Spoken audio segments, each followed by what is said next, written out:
I really want to do a deep dive video on it one day, but I really only want people to watch it that have already played it because I don't want to spoil it for anyone.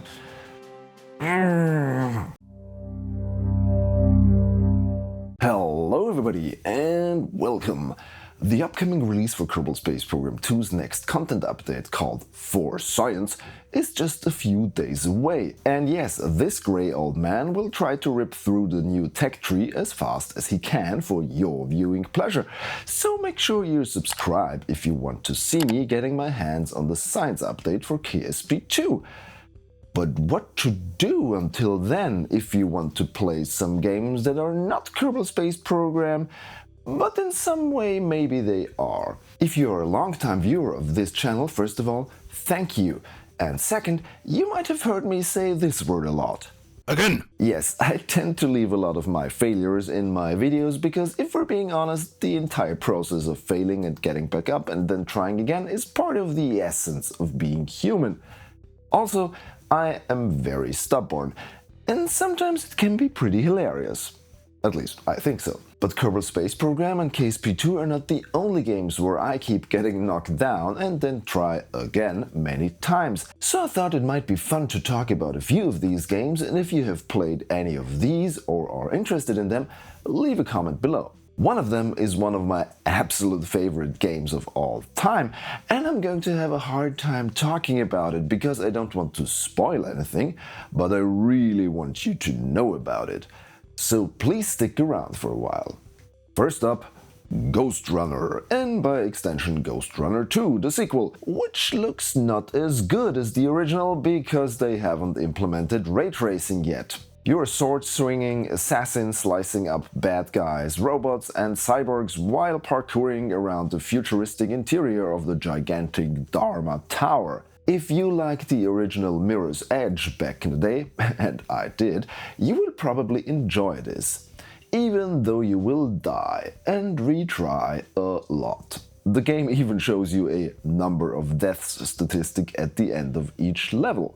Next, we have Trials Rising. From what I've heard, people are a bit divided on it, but I have put quite a few hours into it, and it's one of those games I can let mindlessly keep my fingers busy while I listen to some science videos here on YouTube, where I don't have to keep my eyes on the other side of the screen all the time. And yeah, trying again here is basically the entire game. Unless you spend 30 minutes on the ninja track and still can't defeat it, then you have to start from scratch. And yeah, I'm nowhere near any top level in the world or something like this. Orange Ninja is the best I was able to complete ever. Switching directions, we have Returnal. Oh boy, did I ever have a love-hate relationship with that game until I was finally able to find a strategy how I can play it without getting frustrated. You want a hard game? This is a hard game. Unforgiving rather, which in turn feeds into the underlying theme of coming to grips with deep psychological trauma. What kept me doing all of it again so often was the fact that I really wanted to find out what happened to the protagonist and what's really going on here, which you can piece together by collecting audio recordings and deciphering glyphs on the wall. And if you have beaten it, you can try to rack up your high score in the ever-changing Tower of Sisyphus and reveal another deep trauma. Boy, that sounded a bit depressing, but it isn't. It's much more cathartic once you finally manage to fight your way through everything, literally and figuratively. Still, let's shift gears to something a lot more positive and life-affirming, because now we're talking about the big one for me, Outer Wilds. I'm going to be honest with you, I only started playing this because some people said that it's great and space-related. That's all I knew about it. I basically went into it blind. And man, was that ever the right call. Not everyone will immediately like it. The graphics feel a bit dated and there is no voiceover work at all. You have to rely on text basically the entire time. Except for the DLC Echoes of the Eye, but we'll get to that in a minute. But all of those shortcomings fade away pretty quickly once the game pulls you in with the mystery of the world you've woken up into. This game is unlike anything I have ever played before. There are no guns or any other weapon. Your challenges cannot be overcome by fighting. Speaking of no weapons, there are barely any items that help you progress. You have only one thing that you can rely on: knowledge, which is conveyed to you via a lot of text and also a lot of visual storytelling, the latter reaching its ultimate form in the DLC I mentioned. I would recommend that you play almost to the end of the main game, then play the DLC portion, and then complete the game. It will make a difference and it is totally worth it. If you're not sure how to distinguish between main game and DLC, I will just say this: once you discover the Stranger, you are in the DLC portion.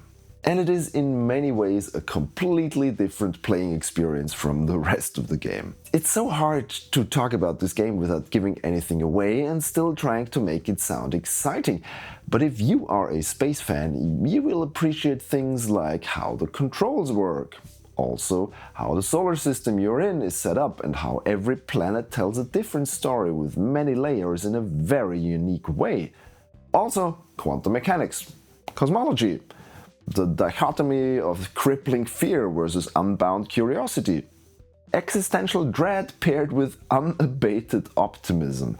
There is so much in Outer Wilds, and I really want to do a deep dive video on it one day, but I really only want people to watch it that have already played it, because I don't want to spoil it for anyone. Oh well, next week we're probably already neck deep into Kerbal Space Program 2 again, but it is enough time to play Outer Wilds until then. Just saying. Speaking of KSP2, if you're interested in how the science update turns out, what things do you want me to try out? What details are you keen on seeing in a future video? Are you excited for the update? Will it make you try Kerbal Space Program 2 again after you have put it down when you were disappointed with the initial release? Let me know in the comments down below. The universe is, and we are. I am ready. If you enjoyed this video, please subscribe to my channel for more and follow me on my social thingies. The links are in the description. Thanks for watching. Goodbye.